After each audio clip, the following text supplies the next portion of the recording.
আমি মায়াপুরে এসেছি আর সমানে মোবাইল নিয়ে ব্লগ করে, যেটাই আনন্দ। মায়াপুর ইস্কন মন্দিরে দেখো ভেতরটা কত সুন্দর। এখন বেশি কি দেখাবো আর কতটা দেখাবো, আমি তো নিজেই ভেবে পাচ্ছি না যে কি দেখাই আর তোমাদের কতটা দেখাই। তবে যতটা পারছি তোমাদেরকে দেখাচ্ছি। মায়াপুরের ক্যাম্পাস তো বেশি দেখালেও বিপদ, তোমরা লোভ সামলাতে পারবে না, হয়তো ভিডিও দেখার পর দিন তোমরা চলে আসতে পারো, কারণ কলকাতা থেকে ভালো কানেক্টিভিটি এখানে আছে। আমাদের গভর্নমেন্ট থেকে গভর্নমেন্ট বাস এখানে দেওয়া হয়, ধর্মতলা থেকে ছাড়ে। আমি টাইম শিডিউল আমার ডেসক্রিপশন বক্সের মধ্যে দিয়ে দেবো।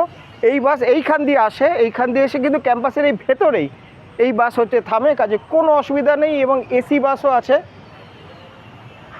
তোমরা আগে থেকে আসলে একটু রুম বুকিং করে আসলে সুবিধা হয়, নাহলে উইকডেজে তোমরা চলেই আসতে পারো। চলে আসলে পরে তোমরা রুম পেয়ে যাবে, রুমে পেতে কোনো অসুবিধা হয় না, বুঝলে। ওই সমস্ত ভিডিওর ওপর কোনো বিশ্বাস করবে না, ওরা জাস্ট ভিউজ আর লাইকস পাওয়ার জন্য ওই সমস্ত ভিডিও বানায়।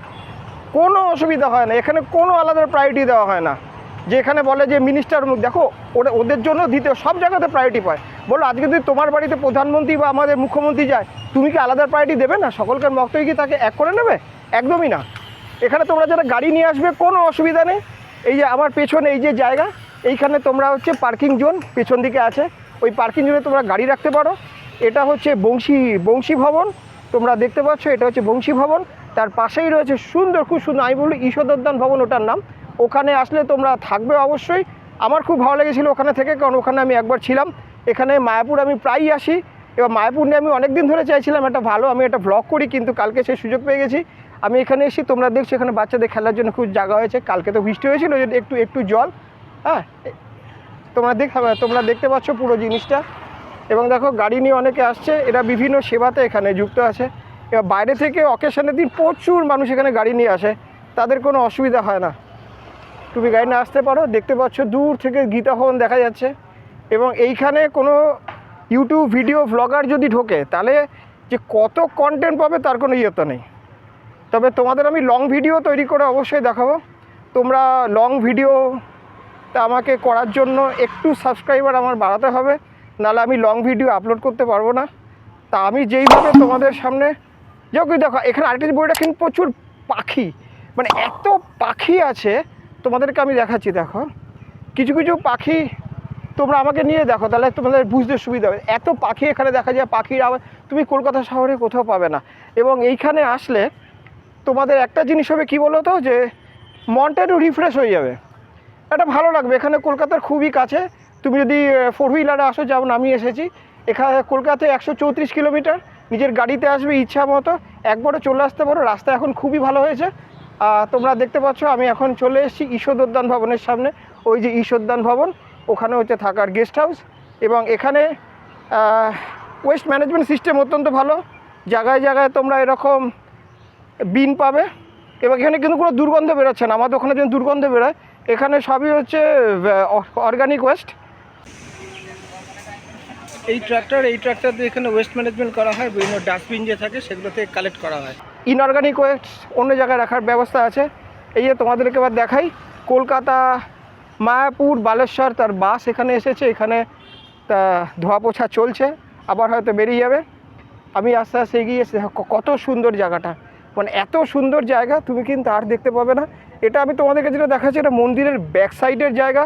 এখানে ব্যাক সাইডে হচ্ছে তোমরা আসে বিভিন্ন গেস্ট হাউস, ব্রহ্মচারী আবাস, খাবার, কিচেন, যা তোমরা নাম জানো, গদা ভবন, ওখানে গেস্ট হাউসে আছে, কিচেনও আছে।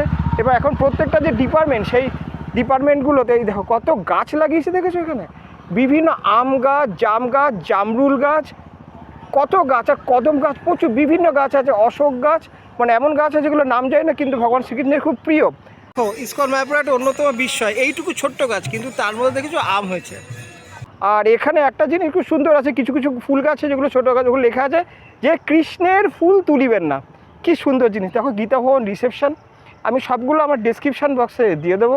এই দেখো গীতা ভবন দেখা যাচ্ছে, কি সুন্দর, অপূর্ব। এই যে ফাঁকা জায়গা দেখছি, এখানে প্রোগ্রাম হয়, অনুষ্ঠান হয়, বড় বড় প্যান্ডেল করে তৈরি করা হয়।